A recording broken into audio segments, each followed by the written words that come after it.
Olá, amigas e amigos do IAP. É um prazer estar aqui falando com vocês a respeito de uma temática que para mim é muito cara, que é a propaganda eleitoral, o poder de polícia e a tutela provisória. Esses temas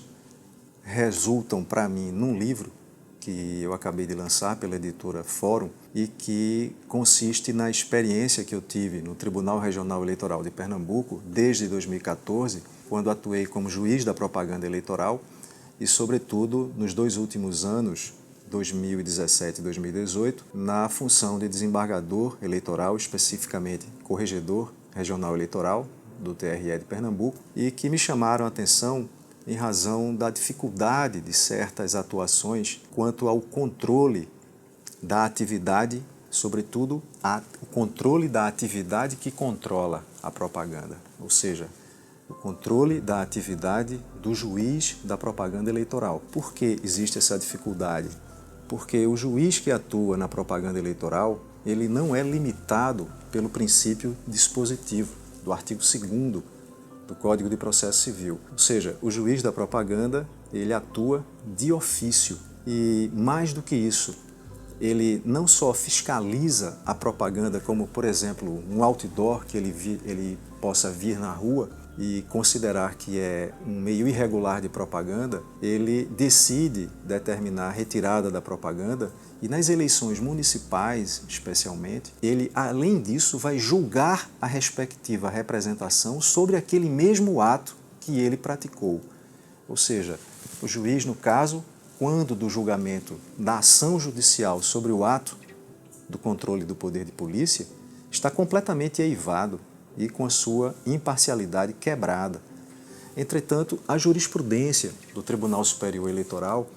mudou quanto a esse aspecto e passou a considerar que não existe essa imparcialidade, o que para processualistas de vieses menos hiperpublicistas, ou seja, ainda que seja publicista, mas garantistas, consideram que há uma quebra da imparcialidade. Então, na propaganda eleitoral, nós temos um choque de princípios no pertinente ao direito à expressão, à liberdade de expressão constitucional, o direito à publicidade, mas também o direito à privacidade e à honra. E na contramão e no conflito dessas verdadeiras garantias constitucionais, existem choques e há que se fazer uso da ponderação de valores para que, se atuando em casos concretos, se construa uma jurisprudência que oriente tanto advogados que vão atuar em matéria eleitoral, quanto juízes e membros do Ministério Público que atuam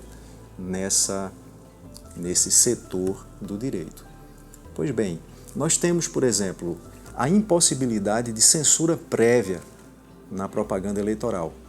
E por que é que nós temos essa impossibilidade de censura prévia? Em homenagem ao princípio da liberdade de expressão, que é um princípio constitucional. A única exceção que a lei previu como sendo possível de haver uma quebra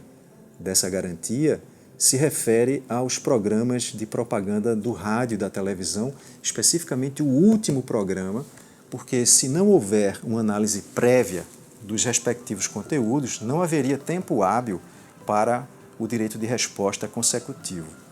Mas, enfim, o que existe, na verdade, hoje em dia, e aí já entrando numa área de tecnologia e inovação, é que com a internet a difusão da propaganda eleitoral praticamente fugiu do controle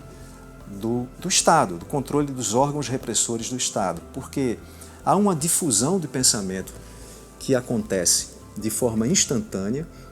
e, sobretudo, com a atuação de sistemas de inteligência artificial que tem uma capacidade de replicação da notícia mais de 400 vezes maior do que a de um ser humano e que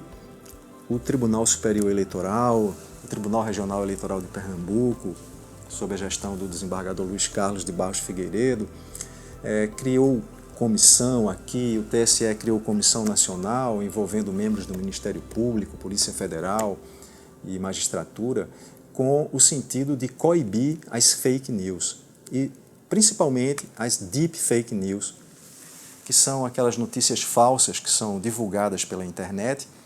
e que o juiz não pode censurar previamente. Então, se ele não pode censurar previamente,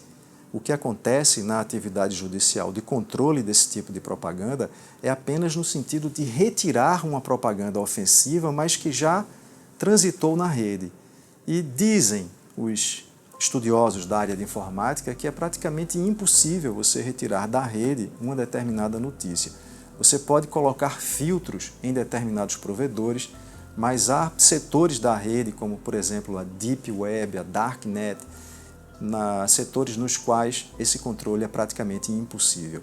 Nas redes sociais também as propagandas políticas ficam de dificílimo controle, como restou provado tanto nas eleições norte-americanas quanto no Brexit na Inglaterra e também aqui no Brasil, né? De modo que nós estamos diante de um fenômeno novo e é preciso que nós tenhamos muita cautela quando pensarmos em controlar o direito de liberdade de expressão na internet,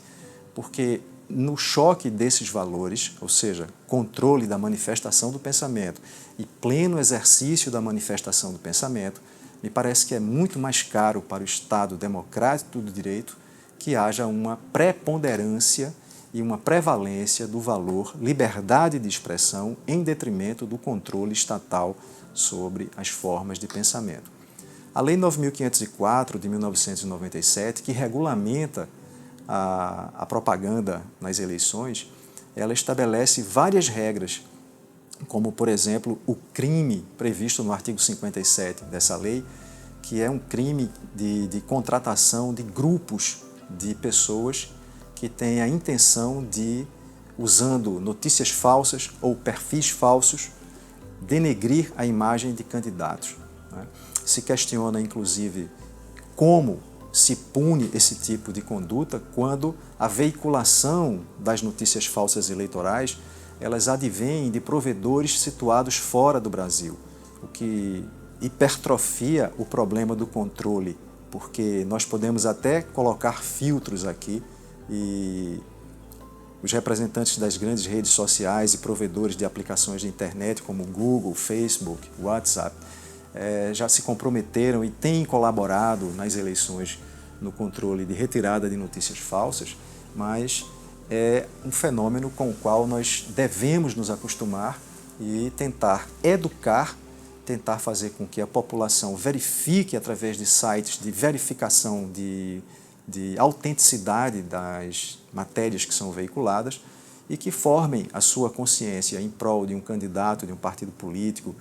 de maneira livre e sem a influência de ideias que são contrárias ao seu pensamento. Então, o livro, em resumo, ele aborda essas problemáticas da propaganda eleitoral, do exercício do poder de polícia e como é possível utilizar a tutela provisória em suas diferentes modalidades, desde as cautelares, a tutela antecipada, a tutela da evidência, inclusive através de mandado de segurança, que é o meio processual mais utilizado, sobretudo para se pedir que haja uma restauração do direito à liberdade da expressão, quando, por exemplo, um juiz da propaganda exorbita os limites da sua atuação no controle da fiscalização, por exemplo, edita uma portaria para estabelecer uma multa, o que não é permitido pela lei nem pela jurisprudência. Então, a ação de mandado de segurança é analisada também no livro como sendo uma ferramenta extremamente eficaz de controle da atividade do juiz, que por sua vez controla a atividade de partidos políticos, de candidatos e também dos eleitores que espontaneamente podem participar e difundir ideias em prol de seus candidatos. Era basicamente isso, foi um prazer ter trocado aqui rapidamente essas palavras com vocês e estamos sempre à disposição para maiores esclarecimentos. Muito obrigado.